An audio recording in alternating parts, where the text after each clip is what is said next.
All right, so this week in our TV journey of old TV, it's weird. This is a weird episode where I got kind of stuck at the crossroads between entertainment and historical significance. And it's like, okay, this one might not be entertaining, but it's very historically significant, so I think we got to do it. But it's also short, so. Okay. So basically, if you will recall, dear listener who might be listening to this, so what was that show called we did last time? Ozzie and Harriet. And it was the nadir, the bottom so far, where like it's been kind of interesting going through this little journey of old TV and seeing them get their footing, you know, of like, oh, this is like this technical achievement, and oh, this is the first show to do this, and blah, blah, blah. Whereby this case, clearly America they got it down. They know how to make a TV show. There's no more like fun technical things. It's just like, all right, here's a TV show. And like we said, that one ran for like 14 years. Like they had it down, and they also had it down in the sense of blandness. Like, all right, if we're going to make a show for a mass audience that's going to run for as long as possible, let's just make it as boring as possible. And Ozzie and Harriet. They did. Super lame, yeah, because I remember you mentioned after, you're like, all right, so let's take a break from America. Because, like, if that's what America's got to offer us, like, we had that little reprieve with Leave It to Beaver, where it was actually better than we thought. But then Ozzie and Harriet was exactly the 50s pablum that we thought it was going to be. And that's all we can see on the horizon. It's probably going to be a lot of boring shows that don't have not a lot of meat on those bones, not a lot to discuss. We'll get back to it eventually, but maybe we'll skirt ahead or something, because the 50s is in full swing, and it's no goddamn good. They were doing some good stuff, though. They were doing a lot of good dramas, like Right. Riverboat and Have Gun Will Paladin and those. They were doing a lot of good stuff. It's just those family shows. Yeah, death. So maybe we'll eventually get back to that, and yeah, we'll take a different approach. We'll take a different angle to the 50s. But you mentioned, like, why don't we, because we've dipped into the UK a little, and it's been mostly better, mostly more interesting over on the UK side. We had the Larkins that I didn't think was that good, but whatever. But at least it had a different vibe to it. It had that downbeat, sarcastic, everything sucks vibe that the UK does so well.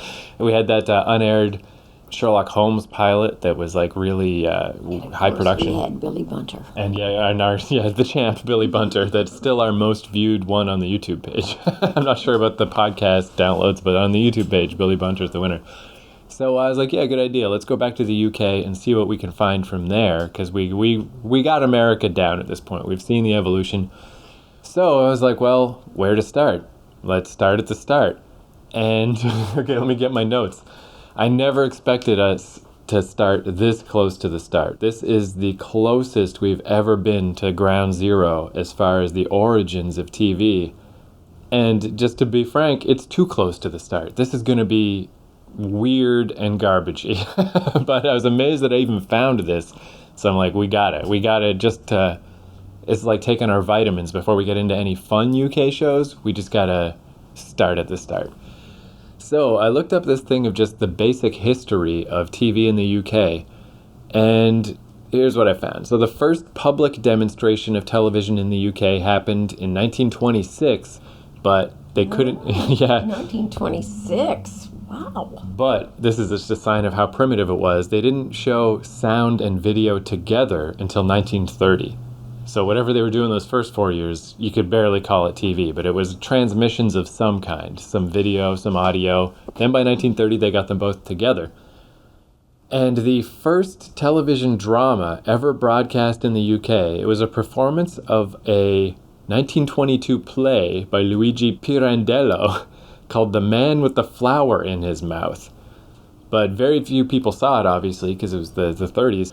But they installed an early TV in Prime Minister Ramsay MacDonald's house, so he and his family could watch it. So they saw it, and I guess, he was like, cool, TV is cool. Let's move in this direction. Let's try to make TV a thing. It just obviously took a while before it was a thing. And it was, of course, broadcast live like everything was back then, so there's no recordings that exist.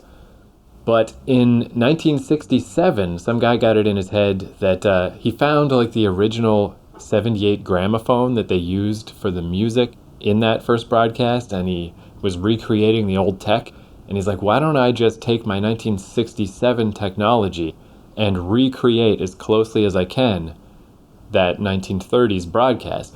So this thing that I've got, so it's not the actual first broadcast in the UK, but it's a as close as possible recreation of it.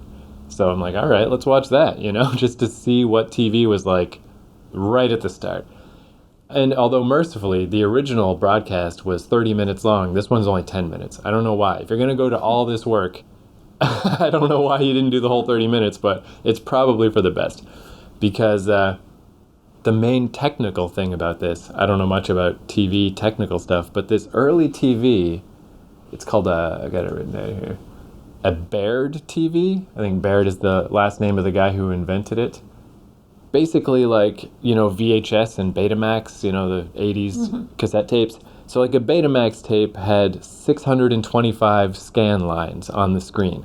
This thing, 30. So it's going to look weird because there's just not a lot of information. It's really low quality. So this is a 30 scan line, 10-minute, basically little play of The Man with the Flower in His Mouth, the classic play by Luigi Pirandello. And this is what Prime Minister Ramsay MacDonald basically saw in his house. And I'm sure it blew his mind. But I'm sure to us, this is going to suck. All right, let's go for it. So you see what I mean? Of just like, I felt like I didn't have any choice. It's like, there's no way we're going to really enjoy this. But if something like this is available, I mean, we got to watch it. Yeah, all right. So, Okay, I'm game. Let's go. wish us luck. Who knows? We might be pleasantly surprised. Yeah, you never know. It's possible. Although I read a quick summary of the play. The actual play itself is, 2 hours or something. Sounds like a real drag. It's like a guy, it's two people talking at a bus stop or something, and one guy's got a big growth on his face, and he's like on his way out. He's not long for this world, and they have philosophical 1922 conversations about like, oh, you should appreciate your life. And it's like, yeah, this sounds fun. But anyway. Yeah, for 2 hours, 10 minutes, though, might be bearable. Yeah, 10 minutes probably not so bad. In 1930, the BBC transmitted the first television play ever, and it was called The Man with the Flower in His Mouth. And thanks to a great deal of cooperation and help from the BBC, the producer, Lance Seaveking, and the Inner London Education Authority, we are now able to present excerpts from The Man with the Flower in His Mouth, just as it was seen in 1930. La, la, la, la, la, la, la, la.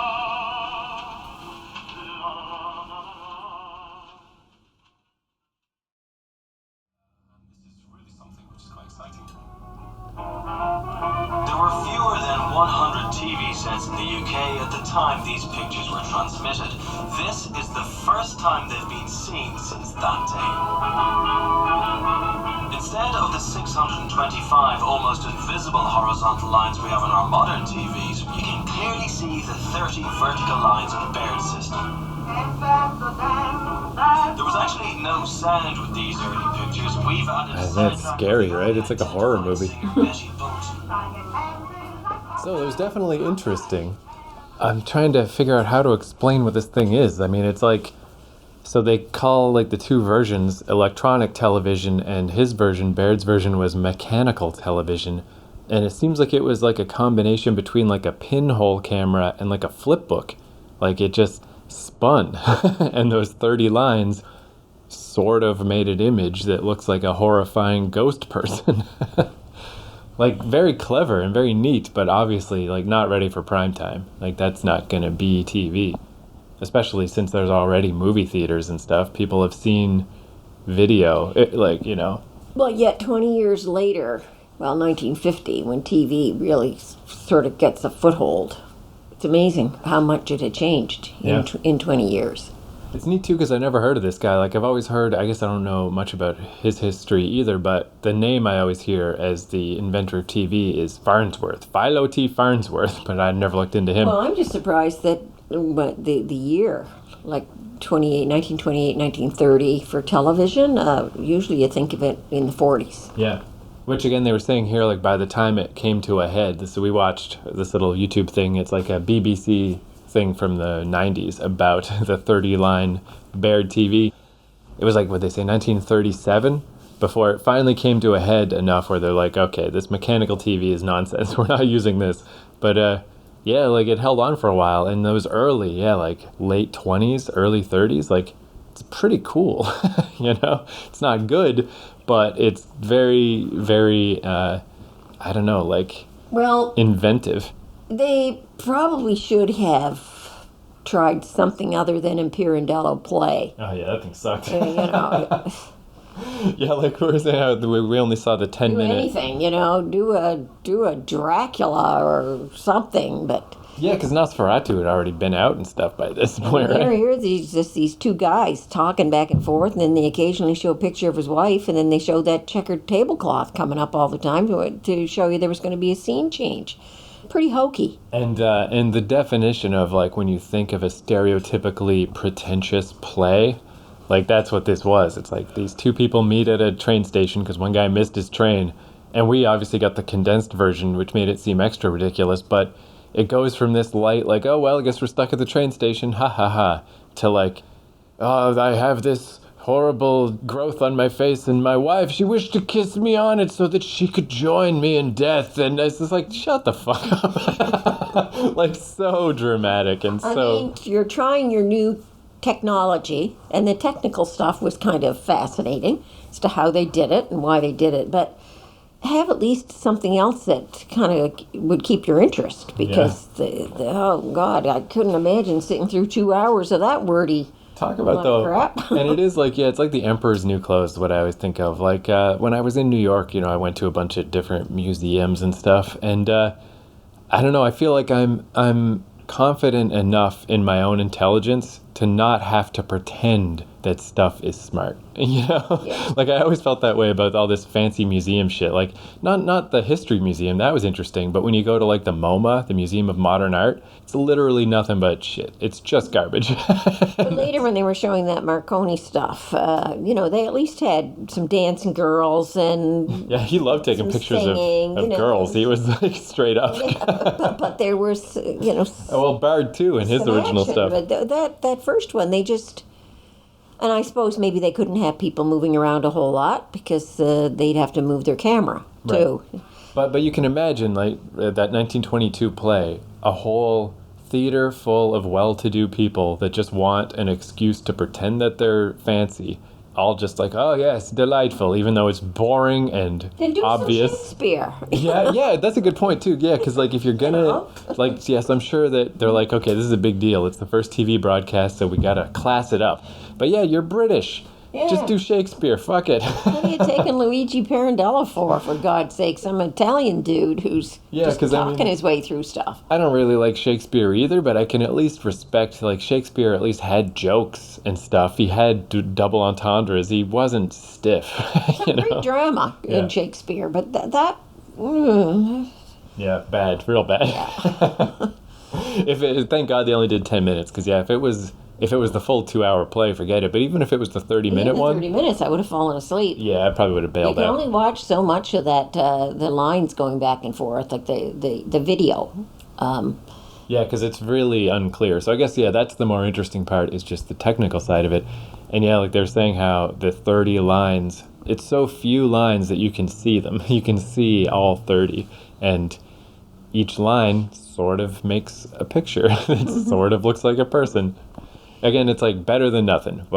And it was neat too to read about, just because it's so low resolution and low quality and black and white and muddy looking, that they had everybody wear like yellow face makeup and then put dark circles under their eyes and stuff, just so their face would have the definition of a face. Because they probably did test recordings, so they're like, I can't even tell that's a person. Yeah, well, some of it we were looking at there looked like ghoul stuff. Yeah, You know, honestly, big dark circles under the big black eyes.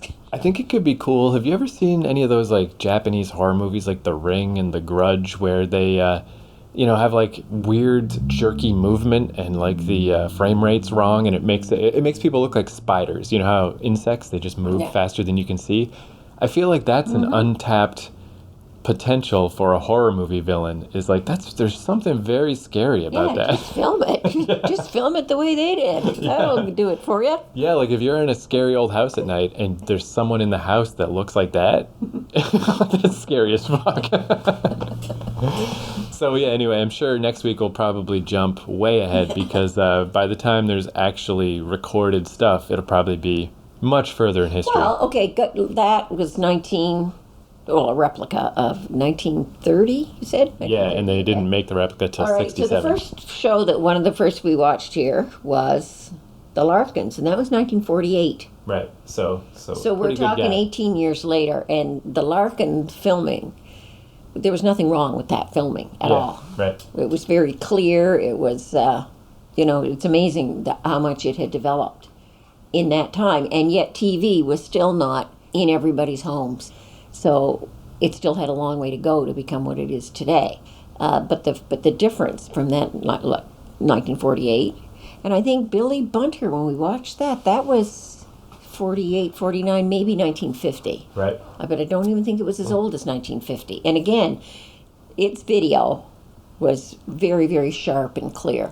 So yeah, this was a one-off. Like, I don't think we'll ever be in this far into the Stone Ages again. But when I saw it there, it's like, well, next week we'll get into whatever other shows I can find. We'll get into the real stuff, but I had to. And like, I know this is going to be brutal, but I got to do it. We got to check out this TV. And again, like I always say too, if I ever end up on Jeopardy now and the category is early TV, I'm picking it immediately with no hesitation. I know so much weird random junk now, and that just adds to it.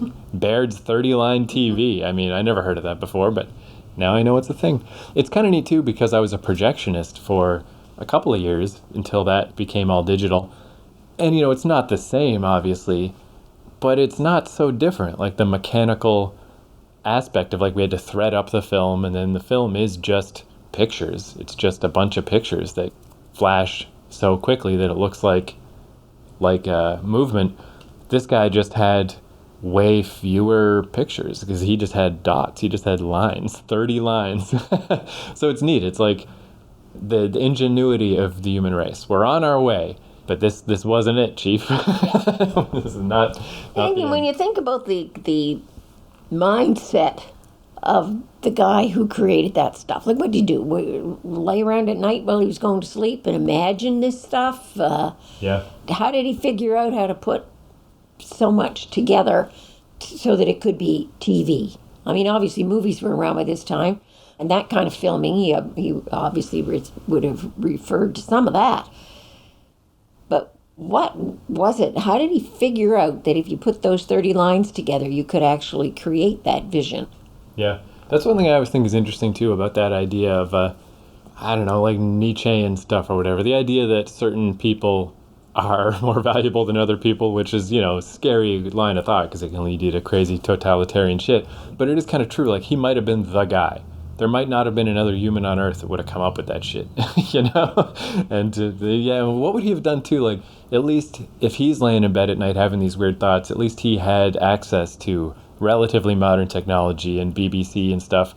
What if he was in a tribe or he was a caveman? What would he do? He would just not be able to express anything, or he would invent something and they'd break his head open. I don't know how it is that in electricity. You had guys in the United States doing that. You had guys in France. You had guys in Germany. There's no evidence that they ever got together and shared their thoughts. So, and they were all kind of at the same time they were doing all this stuff. Yeah. Like, what was all that all about? That's true. Same thing with flight. People have been trying to fly forever, it seems. But right. When actual airplanes took to the sky, you had the Wright brothers, you had Montepello or whatever his name is in France, you had somebody else in some other place. Yeah, and they all seem to be at the same time coming up with this same idea. What's that all about? I guess in that sense, because there's some people, if you want to get real hippie about it, there's the idea of the mass subconscious, that we're all one organism and that your thoughts literally transmit around the earth and we're all one organism, yada yada. But I think it's more likely probably just that you have the same resources around you. You know, you're all from relatively the same environment. So just with what's available to you, if you're a super genius, you put the pieces together in similar ways. I guess we're getting rambly at this point, but there's that. There's one more week down. Again, just it's kind of neat to stumble into these things that it's like, well, I didn't expect that because I never even knew that was the thing. So at least now we know. And we also know that if you time travel back to 1922 in some kind of time travel accident and someone invites you to a Pirandello play, tell them you got other plans. You got other stuff to do that day.